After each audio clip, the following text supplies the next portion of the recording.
You have 15 seconds to ruin a wedding. What do you do in the 15 seconds? So, in a friend's wedding. She has an uncle who is a rather large and gruff man. We're in the south, so everybody calls him Uncle Bear. We're about 15 minutes to the start the procession and the bride can't be found, so the maid of honor is rather discreetly asking around if anybody knows where she went. Uncle Bear then proceeds to holler across the sanctuary, "Hey y'all, I found. She didn't run off, she was just in the crapper." Yikes. I had an Uncle Bear too.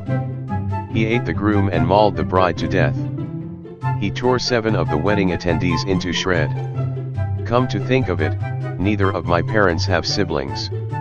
The last thing my ex said to me, 2 days before she got engaged, was, "I still love you. I want to get back together with you, but I can't." I suppose telling the groom that at her wedding would ruin their wedding in less than 15 seconds. How many points for both? Walks up to bride during vows. "Bride, what are you doing?" "Me, I may not have a fancy degree or money, but what we shared is special. I think we really get each other. We both know I should be the one up here with you." Bride, "I know, Billy. You're right. But you know my dad would never approve of us." Groom, "It's okay, anime. I approve." Me, "Thanks dad, you're the best." Oh man, this is the worst. And yet people do it. If it happened at my wedding and I saw it, I would run towards them and deck the guy. I'll ruin my own wedding before he does. Fuck anybody that proposes at someone else's wedding. I hope their spouses cheat on them and they get all sorts of STDs. One of my bridesmaids brought a date she had been with for a month. He circled the tables, filling up his wine glass with each table's dinner wine and slamming them down while slurring through the pretense of having a chat with the other guests. Once he finished with that, he proposed to the bridesmaid at the entrance to our reception. Then he passed out and she had to leave early to drive him home. That sounds hilarious, to be honest. It absolutely was. Stories like that are the lifeblood of weddings. Well, did she accept? You gotta nail those guys done quick. LOL. And this just flashed me back to my brother-in-law's wedding. My wife was in the wedding party and I was sitting up front with our then 2-year-old son. The wedding is going smoothly when suddenly my son yells, "I gotta go potty." I take him out to giggles and the rabbi saying, "Well, when you gotta go, you gotta go." We get to the restroom and my son says he doesn't need to go. So we go back in and sit in the back. 2 seconds later, "I gotta go potty." Take him back to the restroom and he says he doesn't have to go. That's when I decided to just let him play outside the wedding area, where he couldn't be heard, instead of risking going back in again. My wife joked that, had I come in again, there would have been a wedding and a divorce. Just to add to the fun, my son was sick all weekend and wound up puking all over himself and the table we were seated at during the reception. Then, apparently because fevers give him energy, he danced until 2 a.m., refusing to leave the dance floor. This sure does reinforce my no kids rule for when I have my wedding, LOL. In the middle of the best man's speech just yell, "I fucked the groom last night." Better if you're male. Gotta make the most of those 15 seconds. If you really want to fuck it up, yell, "I topped the groom last night." Then there will be no question. I topped the groom and he came in 10 seconds. Ruin the wedding, ruin the groom, ruin everyone's mental health. Also, ruining yourself. Saw a guy do that once. As a joke. Just blurted out, "Don't do it." People laughed. Then he made the joke 2 more times. And no one laughed. He was escorted out. The wedding continued okay. You can't ruin a wedding by objecting unless you have some mutual feelings with one of the people getting married. Otherwise, you just get asked to leave and look like an idiot and people will forget about you by the time drinks are served. Was this in the US? As in the UK they actually look into it. My friend did the same, a joke during the reading of the bans before the wedding, and the couple had to provide proof they weren't bigamists. Oh, I've actually done this. So back in 2011, I started sleeping with an ex-GF that I had unresolved feelings for still. She was engaged at the time. Kept telling me she was gonna call off the wedding and move to NYC, where I lived at the time, to be with me. This went on for a few months.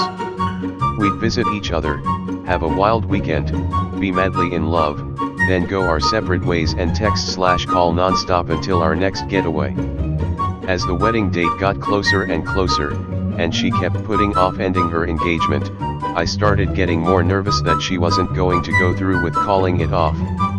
And then when it was the week of the wedding, she finally started talking about how she wasn't sure what she should do, and who she should be with, etc. etc.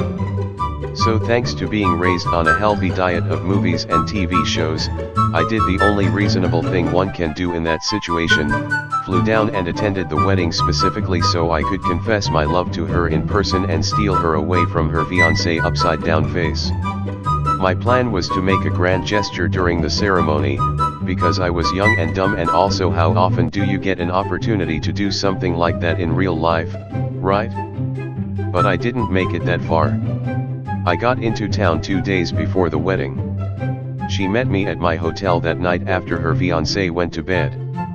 We boned down and then stayed up all night talking. She assured me she was gonna call it off the next day.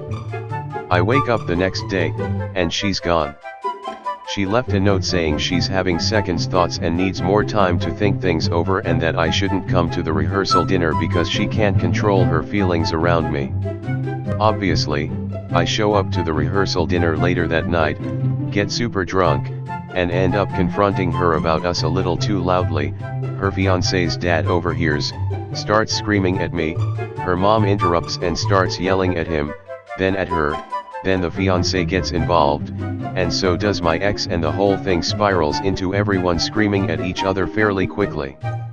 All the while I'm confessing my love for her and trying to justify my actions, and most of the guests are watching in shock at the Jerry Springer-esque shit show that has suddenly erupted. And that's when this other guy, we'll call him Dan for the purposes of this story, and also because I don't give a shit if he or anyone else from it actually ends up reading this, butts into the chaos and starts yelling at her about how she said he was the one and they were going to run off together, and basically a lot of the same shit she had been saying to me. Yes. This all really happened. So she runs off crying, the parents continue yelling at each other, the fiancé gets pulled aside by one of his groomsmen, and I start interrogating this Dan fellow about his relationship with her and piece together that she had been running around with him the entire time she was having her affair with me. Needless to say, the wedding did not take place the following day. And here's the best part: 9 years later, guess who's happily married? My ex and dad. That's right, he may have entered the race a little late, but somehow he's the one who ended up with her. If I had to isolate the exact 15 seconds I ruined that wedding, I'd probably pick taking that 7th tequila shot and then walking up to the bride at the dessert table to confront her about our months-long affair. Although, buying a plane ticket to your ex-GF's wedding would also be a solid nominee. Edit, spelling. When the minister asks for them to say I do. Get naked in the middle of the aisle. Piss on the floor. Nah. Shit on the floor. Got a schwifty. Why not both? I was trying so hard not to make this reference in the comment, but yes. Take off your pants and panties, get schwifty. I have coronavirus. Write in the guest book, dear name of the groom, I loved our special time during your bachelor party. Hope it doesn't end with that. Hot kisses from you know who wink. This way I don't abruptly end the whole wedding party atmosphere, free food and drinks for myself. From you know who. Voldemort. Let's face facts here. Proposals, fooling around with the bride/groom, whatever else is amateur hour. Step 1, drop your pants. Step 2, tear the veil off the bride's head.